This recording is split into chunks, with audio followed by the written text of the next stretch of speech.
Hi, I'm Evelyn. I'm Alexis. I'm Katie. And I'm Anna. We are the Marmalade Mermaids. This week's episode is Our Flag Means Community, Season 2, Episode 4, Fun and Games. When I thought about community and I thought about how in this episode there are so many characters that support each other, that they see each other, that they recognize like what the person needs, and they're there to kind of be that support system in whatever's needed. It made me think of something I heard years ago, and I can't remember where I heard it or possibly read it, that in Samoa, for their prisoners, what they do is they give them weekend release because it's an island. And so if you are kind of like, certain types of crimes, if you're considered low risk, you go to jail, or you go into prison Monday through Friday. And then Friday afternoon, you sort of say bye-bye, and then you go home to your family. And you can serve a prison sentence for whatever frame of time you have to. But initially, the idea was to help cut down on costs. And also, it's an island. So, they know who's in prison, and you're not getting off the island because we know, how people can access the island.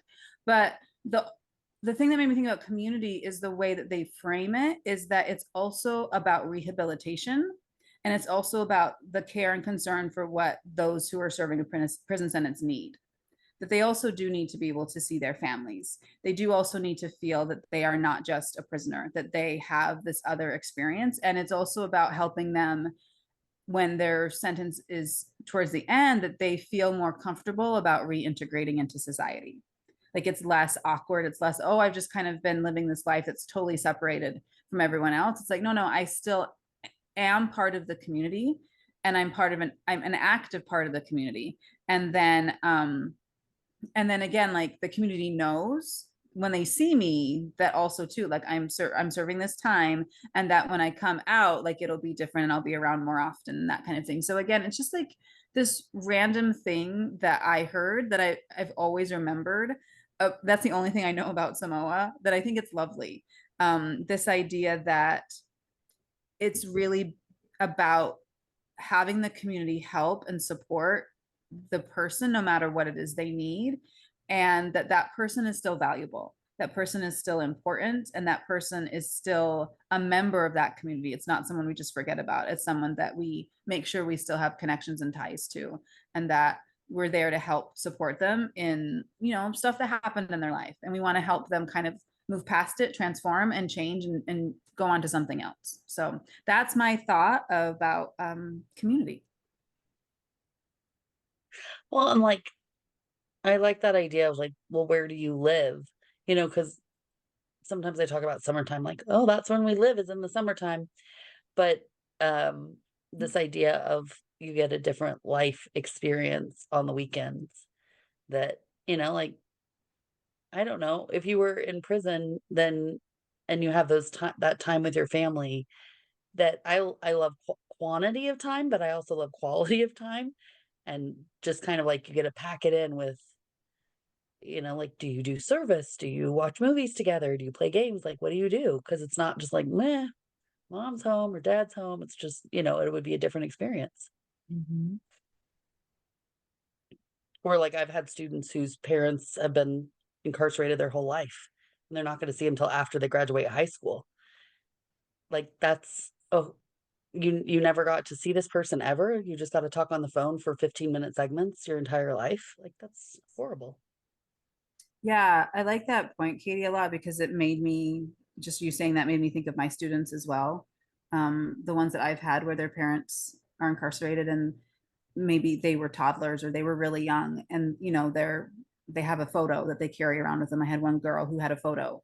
Um, and her dad loved her and had letters, and she would bring these things weekly, but rarely got to see him. And he had been out of her life for a long while. And yeah, that's just really hard, especially for little kids, but any kid. Yeah, to know that there's this time where you can't have this person as part of your life, as part of your family, like the relationship bonds that you're building. So yeah, I like that idea of thinking about this in terms of the quality of time, and that people can still be connected to those that they care about in a really meaningful way. Well, I will start with the recap, and I also tried to prepare a little bit. So we have a timer keeper. Oh, yes. Ed is awake and he headbutts Steed. Steed takes a vote and the crew decides it's banishment. Ed leaves and he doesn't want the Sammy. He's on the island and he befriends the wolf rabbit, which is then captured by his old friends Aunt Mary and Annie.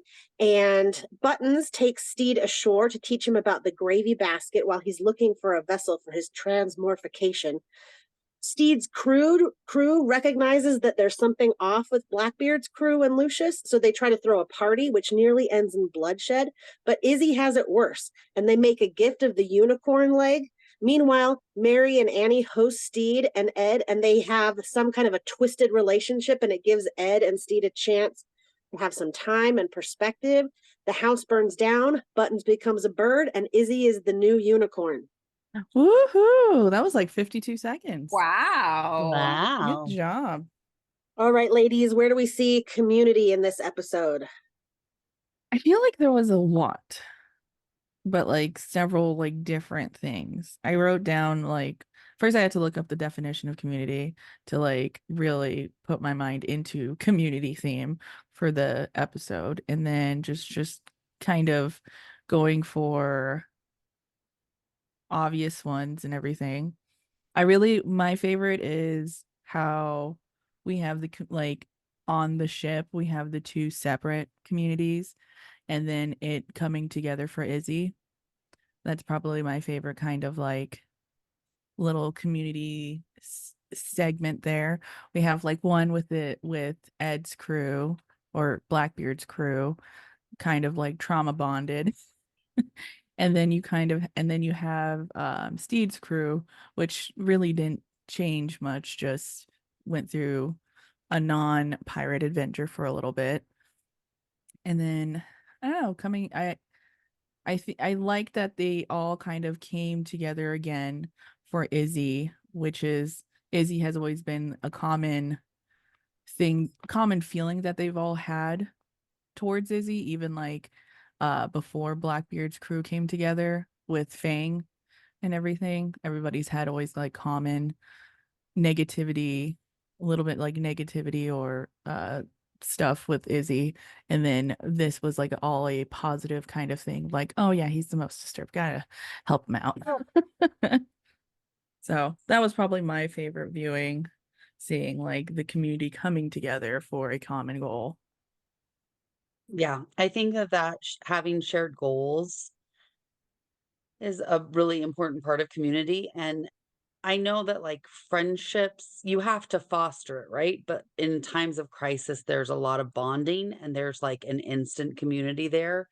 And in order to keep it going, you have to keep working on building your community. But they definitely, I think the ship did that over just showing Izzy like, hey, we see you, bud. You're our unicorn.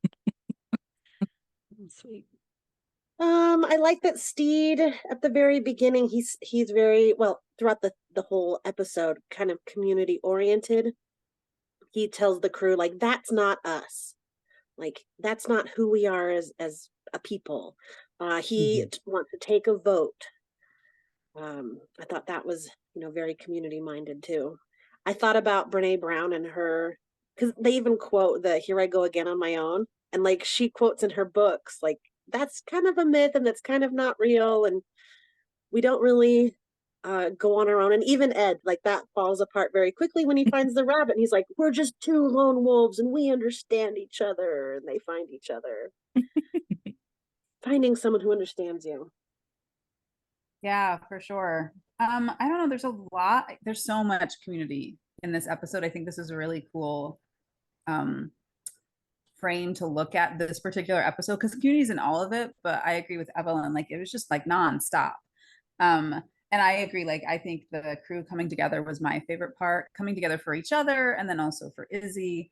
But then I also thought that there was a lot with you get to see Ed's community when you meet Mary and Annie. Because before that, you have Fang and you had Ivan and Izzy, but he was their captain, like there was definitely the structure there and the responsibilities and the jobs that people had. Whereas Annie and Mary, I think it's interesting because he has this history with them and then is coming back after he's kind of gone through all this stuff. And I definitely got the sense that, you know, Mary and Annie are obviously doing like their own thing, and we can talk about that later. But I definitely got the sense that Mary was his friend, like Ed's friend, and Annie's kind of like, well, you're my friend's girlfriend or my friend's wife, like whatever that relationship is. Like he seems like he likes Annie, but like he's also kind of like Annie's crazy, whereas it seems like the closeness and the intimacy comes with Mary, which I think it's interesting to contrast their approach of like, oh, we're just going to have like fun and games with your relationship for Ed as their friend, and then the crew really like having a friendship and supporting each other, like, hey, we're actually here, like we're not taking all the stuff that's happening to you lightly. It's not just to entertain us, it's not to give us something to do. And so I just thought that was interesting of the juxtaposition of those different community bonds that you have, um, and what everyone's coming at it with shared goals, but some people's goals can be different. Some people are like, oh no, I'm using the community because I'm kind of like looking down on them, or I'm using them as, again, like my entertainment, where that you don't get that sense from the crew. And that made me just think about the crew in general. And this isn't really connected to this particular episode, but I wonder what influence Jing and being on Jing's ship had on Steed's crew that then is super organized about how they're actually going to help Blackbeard's crew that's coming back. Because in season 1, I don't know that you got as much, I don't know, just clear goals, clear roles, and everyone is like, okay, we're working on this thing together. Where you got that sense from Zhang's ship, like everyone knew what their job was and everyone worked together. And I think like Steed's management style was just very haphazard. And so now to see the crew be like, no, no, this is what we're doing. And we're kind of like working through it. They're still talking it through. But again, like they get a lot done in a very short amount of time. Anyway, those are all my initial thoughts. So whatever we want to go from there. Those are the things I was thinking. But yeah, it was a really cool episode to think about community. I hadn't thought of Ed's previous relationship. And I do think it's interesting. I thought this would be a great episode for maybe a Havruta because I had so many questions. Like, why is it that Annie and Mary is the episode where we meet them? That is where we start to see a relationship healed or like some forgiveness happening. I know we talked about like the seeds being planted, and now we're kind of like, okay, well, here it is. Why is that the perfect juxtaposition to put them against? But I appreciate that perspective of, well, it's from his past and this is a former community and we see a different relationship there. He's not the captain. Yeah. And it forces his communication, right? Before he's like, I'm going to throw the Sammy to tell you I don't want the Sammy. I'm not going to say no, thank you. I'm not going to whatever. Um, but Mary and Annie, that like community and the welcoming and the hosting responsibilities, I think are so interesting and different than what we see on the ship, because both parties are dealing with some paranoia and hurt feelings and weirdness, but it's overcome in very different ways. And I think of um Alexis, I don't know if you read it as a post or what, but that idea of like, you're welcome to be part of this community and like, welcome, and kind of treating someone how you think that you should versus treating people how they want to be treated. Whereas like this community is built for you and like this is a place built for you. And I think Annie and Mary are a good example of like, welcome, we have dinner for you. It's full of feces, or like we have this super awkward uh way of communicating with each other and you have to have a front row seat to it. So it's like, yeah, you're welcome here, but you don't really feel comfortable. Like Ed has different periods of feeling comfortable, and I think Steed asserts himself and Buttons is doing his own thing. But it's not an environment where, as a guest, I would feel comfortable. I guess I can say that. Whereas the crew, I think the Steed group of like from the Red Flag, they very much want to be welcoming, but when they get the message, like, we're not showing you community and love and welcoming in the way that you want it, they're able to adjust that. Even from like, put on a blindfold. Nope, you're not doing that. Okay. No blindfold. Like it's not like, oh, that hurt my feelings. I worked really hard to make sure you felt welcome. But instead they felt like this isn't what you need. Let's communicate better about what you need until you say something we don't like. And then I'm like, I don't even know your name, chick. And Archie's like, my name's Archie. So, um, I mean, I know ultimately their goal was like, let's make sure that we're building a community that's built for all of us to communicate and feel connected and safe. And I love that that idea of being a safe space, like in an anachronistic way, is really um, resonates with everybody that's on the crew. Yeah, I think that makes me think of the etymology of the word community, which, if you're taking the Latin pieces, the first part means together, and then the second part means providing service. And so, it's definitely thinking more of like structures within a society to make sure people's needs, physical needs, are getting met. But I like your point, Katie, about thinking about how people have different approaches to what community means and what they will, again, like invest in community and what they expect to get from the community, and how those things can maybe be unbalanced, or they have, again, people have different expectations. But yeah, I do think that Mary and Annie are, the first time I watched this episode, it was like, oh, this is Who's Afraid of Virginia Woolf, which apparently is like kind of the inspiration for it. But that is definitely this like super dysfunctional couple who has this other couple over, and the whole point of bringing the younger couple in to their like dinner party is like they just want an audience and they just want to mess with them, because that's just their relationship, and they need to have other people involved in it because just the two of them aren't enough. And so you definitely get that sense, at least I get that sense from Mary and Annie, and Mary says like fun and games is all you have left after at some point. And so I think she's talking about Annie, but she's also talking about Ed again, like as a friend. Like, no, this is all we have left, is like, how can I just mess with people, and how can I just kind of like break up the monotony of my life? Where I think like your point about the crew on the ship is very much like, no, we're working on our shared community goals and making sure everyone feels safe, and making sure people know that they're welcome, and we want to know that they're together. Because I think it's interesting that they talk, Roach, Wee John, and Black Pete talk about like, are they okay? Like, what's going on? We got a weird vibe here. And then they make a plan, and then they execute the plan. And then again, like, they're trying to work it out. Like they keep adapting. And I think that's to your point of maybe their expectations going in were different, but then they were able to receive what the other person was showing them and then adjusted, because they actually did care about providing emotional support for wherever the person was at. Whereas Mary and Annie at the very beginning, they can read the tension between Ed and Steve, and they're like, oh yeah, you guys should stay for dinner. And they kind of give each other this look like, oh no, we can tell this is awkward. That's why we want you to be here, because again, like you're going to entertain us and you're going to break up like whatever we're doing today. So absolutely good points, Katie. I agree. And it's one of those things I like that you talked about their friendship too, because you can totally see how Calico Jack fits into that mix of his kooky, chaotic friends. That like it's that Ed's team is like trauma bond in a really bad way. Like his shipmates, like they all have this really kind of cool, kind of punk rock, but really like sad look and paranoia. Whereas Ed, it seems like under Hornigold, his people who he considers his crew or his friends, but apparently pirates don't have friends, whatever. But Calico Jack and Mary just seem like people who are like, yeah, we just want to mess with you. Like, we want to, and they don't seem to the point where Ed is, where we got him at the beginning of season one, where he's like, is this all there is? Is this all I'm going to do forever? Because I don't really want this.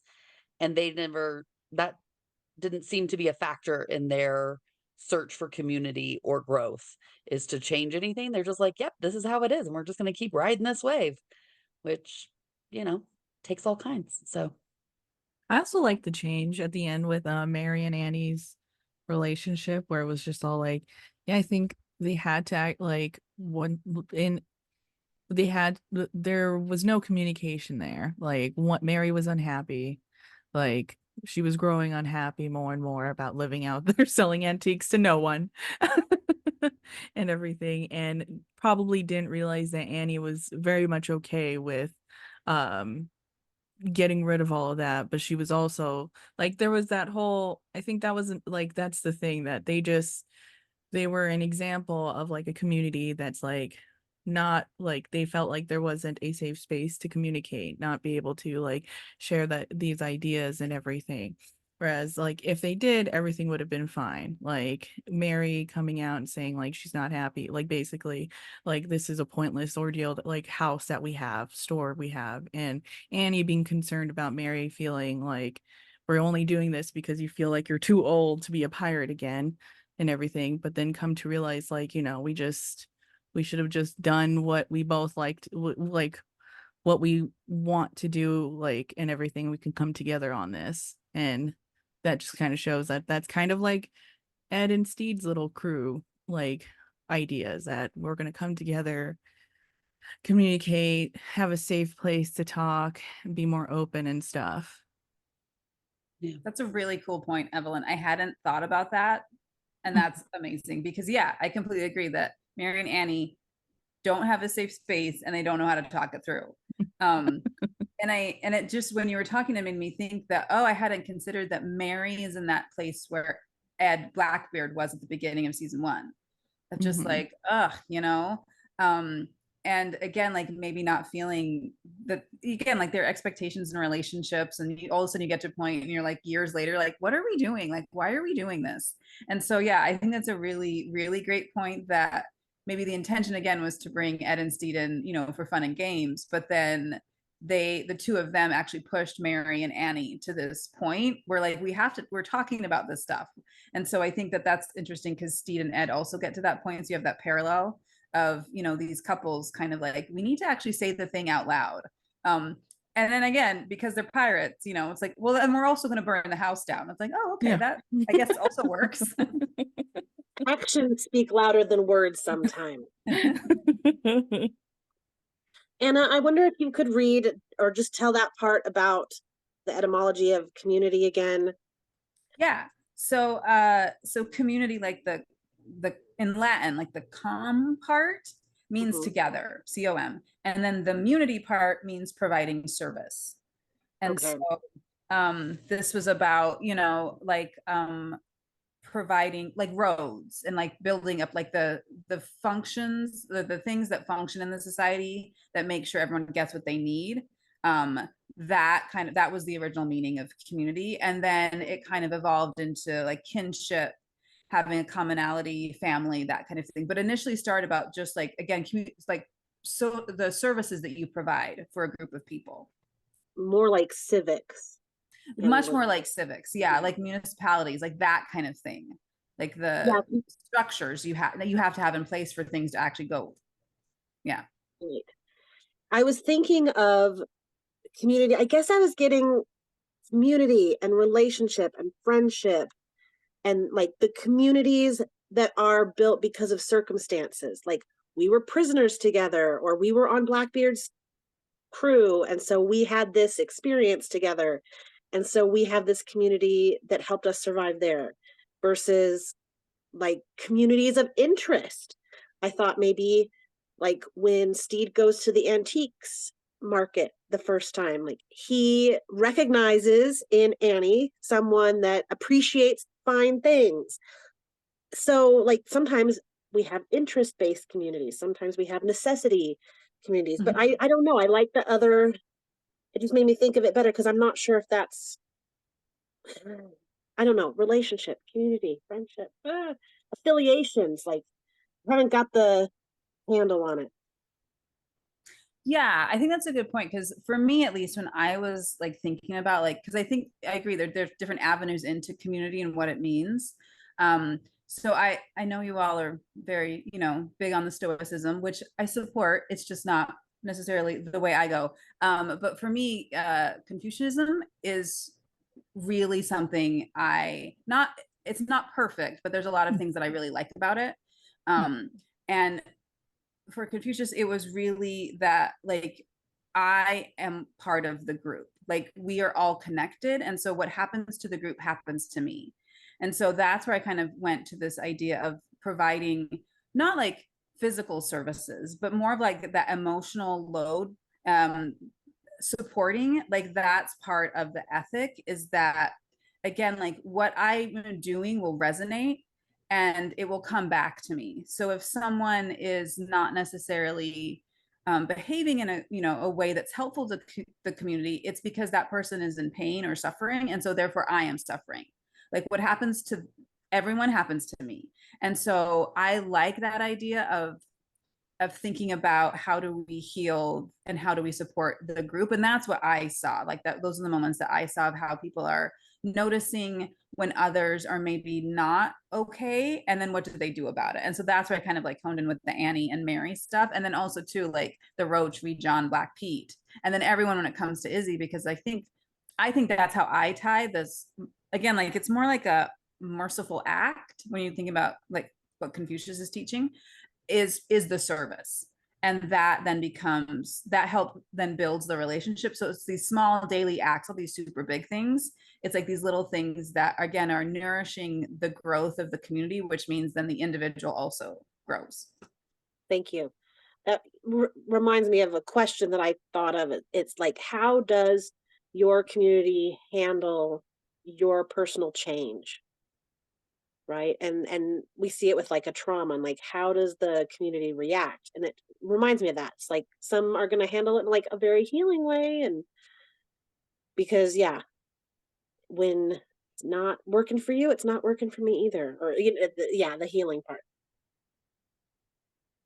Yeah, and I think Blackbeard's crew, it's not working, but I don't know that Steed's crew knows, because Lucius talked to Black Pete about what happened to him, but I don't think that these two groups have had a conversation about what happened on Blackbeard's ship, which if they don't know, then obviously like a pinata and a wedding cake is not a good idea. And I don't think they would have done that if there had been some conversation about like all this bad stuff that happened beforehand. Or maybe it's not a That's a wedding really cake, good. it's just a tiered cake. Anyway, Yeah, sorry. yeah. No, that's a really good point. One of the potential sparklets I thought of was Roach saying they just need to be reminded that they have value. Like that's his motivation, right? But Yeah. again, like they're not communicating what would help them feel the value, what would help them feel safe. Uh, but that's yeah, their instinct. Well, and like when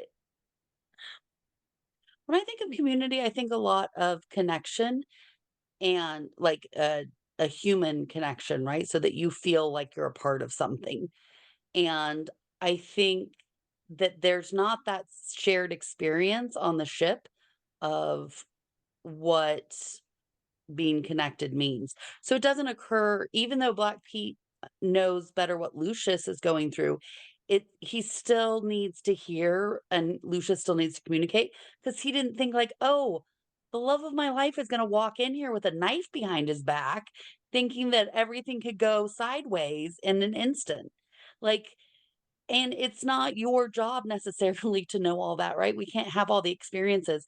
So I just love that they've created a space, again, that's safe enough for them to communicate that to each other. And I like that further on, we can see, like, not to jump too much ahead, but that we can see how they try to negotiate Ed back into that community. So I find it very hopeful that the crew is able to um, still have somebody that they feel isn't safe, still be part of the community in a way that's within safe parameters. I don't know how to say that. Do you guys know what I mean, though? I think so. I Well, think what so. you said, oh yeah, what you said reminded me of even like Izzy, we've seen over and over how much love and caring he gives to Ed. And in that moment, he says, no, you got to cut it off. Like he Yeah. has to go. No, I think that lends me to think about the very end of the episode where there's so much conversation about change. Where Ed and Buttons are having this conversation, and And Buttons is talking about the sea, but he's also saying, like, to love the sea the way she should be loved, like, I have to change, like, change needs to happen. And Ed's like, no, people don't change. And then all of a sudden you have this moment where Buttons is now a bird.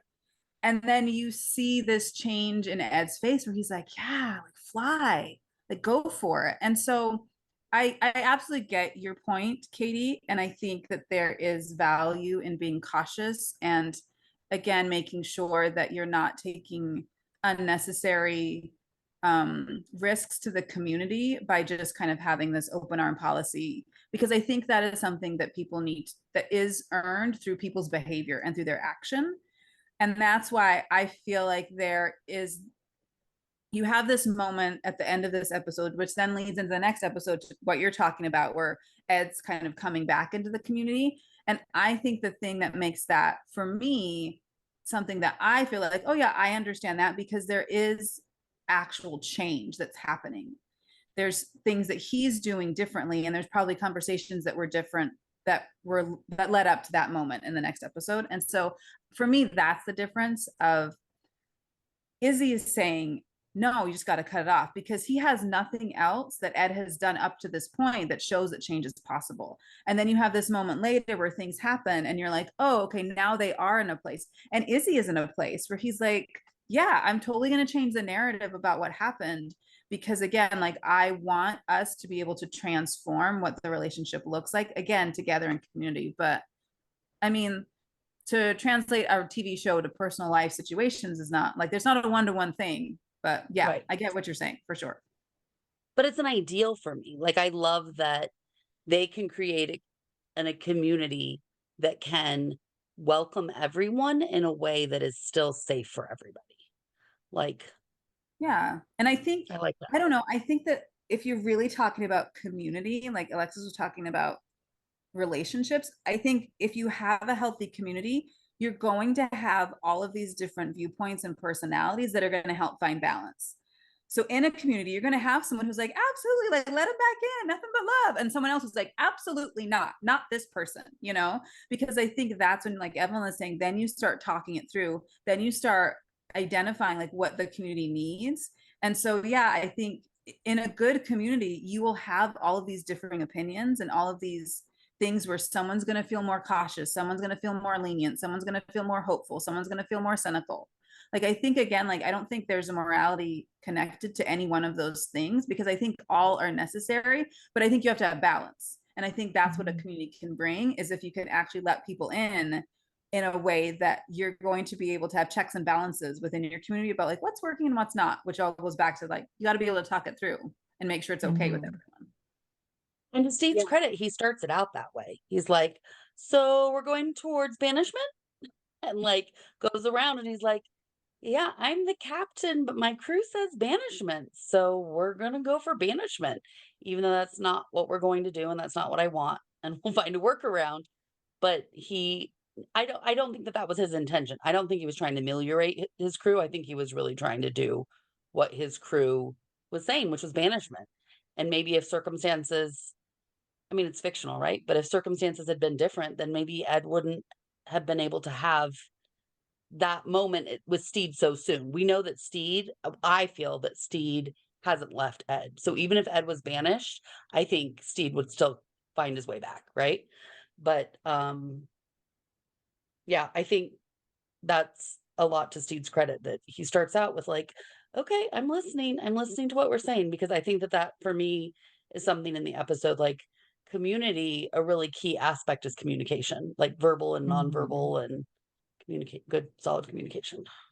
That's so funny because I watched this a number of times thinking about community, and it wasn't until our conversation that I realized how important communication is, and like it shows up in the script. And how did that go over my head? There's a lot in this episode, to be fair. A lot of things. Yeah. I think it's also a little like an interesting thing that Ed and Steed, like Steed in his communication is still very much on Ed's team. And I think Ed is with Steed too. He's just still very hurt and like processing, right? And he needs his little pillow fort again, which we love him for. But I think there's that thing that happens when you look at someone else's friendship or you look at somebody else's family or something, and you think like, oh, there are a lot of ways to live. Like it works for them, but almost like this, oh, I'm glad we don't have that. Like, I'm glad it's not that way for me.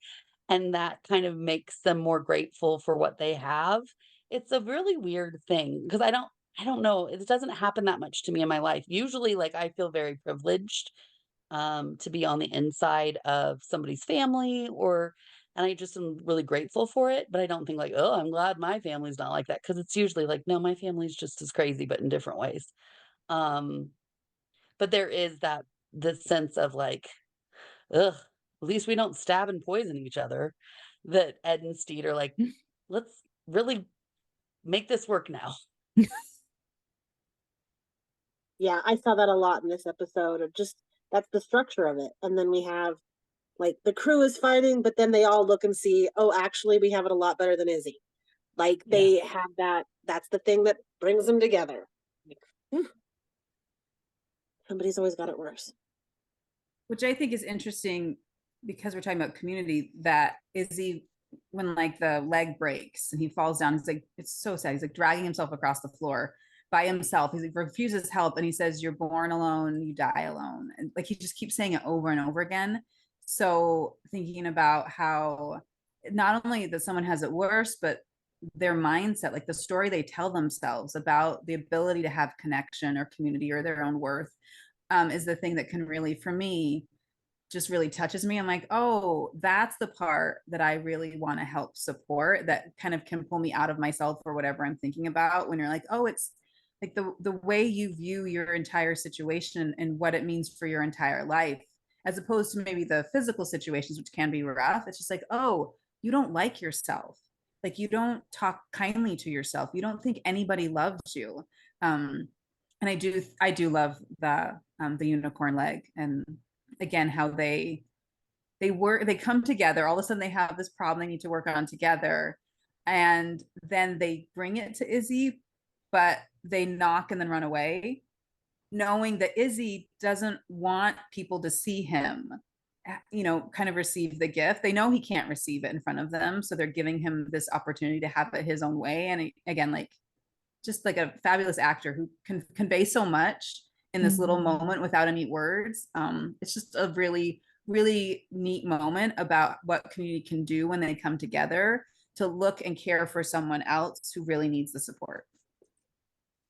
I really enjoyed Ed and Buttons' relationship this episode. I feel like Buttons was very much a kind of guiding light to Ed a little bit there. And makes me wonder, I'm like, is there a community of people who been down in the gravy basket? That's an amazing question, Evelyn. I love that. They can recognize each other, like you've been in the gravy basket. Yeah. That's cool. And the like need of a mentor or a sage type person within a community. Like you can't just have a community of peers, really. And even though chronologically people are the same age because of our experiences, we all get opportunities to mentor each other. Um, but in reality, we're all different ages and we have all these different experiences. So it's really neat how Buttons is able to say, like, I'm going to explain to you about the gravy basket and to Steed and takes Steed along while he's kind of talking about being a seabird so that Steed kind of gets that message. And then, like you said, Evelyn, I think that he does the same thing for Ed in a way that Ed isn't really prepared for. So he's saying it to Ed in a way that he needs to hear it, you know? I love that he's like, can you really just not be weird right now? Don't we feel like that sometimes? I feel like that about myself the most. Like, can I not be weird right now? Can you just be normal? Yeah, I love Buttons in this episode. I think I love Buttons in season 1 because he's the only one doing all the work. And I think it's interesting in season 2 that's not the case. The crew is now doing the work. They're taking care of the ship. And I think it's, although I'm sad to not see Buttons anymore, I really love this idea that sometimes it's okay to move beyond a community, like to outgrow it or to change. Not because there anything's wrong or bad, but oh, maybe the community doesn't need me right now. they need to be able to grow and develop in their way, and I'm going to start this other path and I'm going to go do something else, and it just doesn't fit my lifestyle anymore. And I think it's just, again, really interesting that he has this moment with Ed, and then you see Ed's journey that kind of wraps up the end of season 2, where it's very similar. Like, I kind of need to let this community go because I need to go build a brand new community. There's another group that needs me, that I, have things I need to work on. So I love Buttons. He's just the best. I was Mhm. thinking about why they set this up, because I don't know if anyone else would talk to Ed in a way that would make him have a heart moment and be open to that change. And is that why, like, did they set this whole thing up with the Sea Witch thing just to have this change of heart with Ed? Hmm. And I think that was really well done. If they did, like, yeah, I guess that's all. But Yeah, I think I would think so, because I think that was I really like that moment of that interaction as well, like toward like at the end, because Ed is so strongly feels that he can't change. Like he's gonna be forever this person that just hurts, like is always hurting, hurts other people, whatever, has to push people away kind of thing.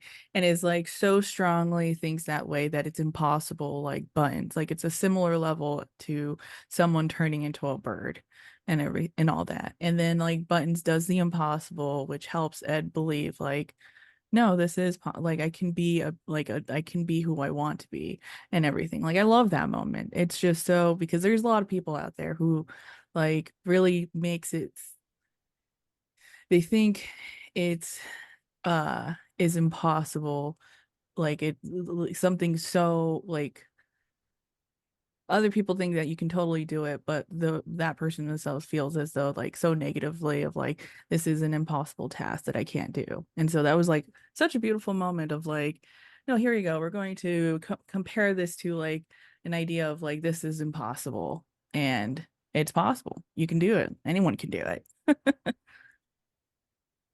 And the Buttons brings him into that process, not just through the storytelling, but literally like, here, hold this. I'm gonna walk over Mhm. here. Like, and it's very reminiscent to me of a religious faith experience, like this idea that eyes will be given to those who have faith to see, like that there is something worthy in Ed that he was able to participate and to witness that. I think that there's some really beautiful things to me that happen within a community of people, and one of those is to witness and to take record and to be the storyteller, and another one is to invite. And I see those two things happening in a really powerful way in this scene. So I really like that you brought that up. Yeah, that's amazing, Evelyn. And I love the way everything you just said. Like it's recording obviously, but I'm like, oh, I wish I had and could play it back right now because the way you put it was amazing. But oh my gosh, I just had all these thoughts and now I can't think of any. I think it's funny because when you were talking, Evelyn, what it made me think of was High on a Rocky Ledge, where I Mm. thought that like, oh, that's about Steed and that's about Ed. I'm like, oh, it's about Buttons as well. That you have this, again, we talked about this death, this transformation, like this second life. Like you have this one path that you're on, and like you're saying, Evelyn, like it feels impossible to change or do anything else. And then you have all these characters. You have Ed, you have Mary, like I guess you could put Buttons in as well, sort of like this midlife crisis moment, and Ed and Annie as Steve and Annie as well, where all of a sudden it's like, yes, you're here, and I know it feels impossible to be somewhere else completely different, but you can do that. It's going to be hard work and it's going to be weird and it's going to be like totally different, but it is something that's possible. And so I do like thinking about Button's transformation through that lens. And Yeah. then that makes me think about, again, burning the house down is this really dramatic thing. And I didn't know what to make of this episode. When I first watched, I'm like, this is weird. Like, what is going on? And now watching the series a couple of times and now having this conversation, I'm like, oh, like the burning down the house again, that's Mary and Annie's version of this transformation into a bird. Of like, we have to like absolutely get rid of all this stuff. Otherwise, we might try and come back to it if we really want to go Mhm. now and be pirates again. Um, and then thinking about Ed and Steed at the end, where like rejecting the pirate, or saying goodbye to the pirate lifestyle. It's like, oh, now we have to go build a house, and we have to find a house together. That's fantastic. And then Katie, I loved your thought about witnessing, because something I noticed that made me think of Alexis's just thoughts about learning how to see is that I noticed Ed never looks directly at Steve face on. There's only like one or two moments before like they have the conversation. He's always kind of like, he glances at him and then he looks away. Like he looks away really quickly, and he's always kind of giving him a side eye, but it's never like fully facing him, like having a conversation. And I think it's interesting because obviously there's feelings and he's mad about all the stuff that happens. But then I also too wonder if you have this, the last time he saw Steve was this mermaid image. And Buttons talks about how Ed doesn't know what's real and what's not. And maybe, again, not looking at Steve because he's mad at him, but also not looking at Steve because he has so much hope in and love in this image that he had when Steve told him that he was safe. And then kind of tying that into what you were talking about, Katie, about witnessing what happens to Buttons and being the only one who witnesses it. Anyway, it just made me think of all these things about physical sight when it comes to Ed, specifically in this episode. I don't know what's going on, but there seems to be something that's happening there with that. And that was part 1 of Our Flag Means Community. Listen to part 2 for our sacred reading text and character blessings.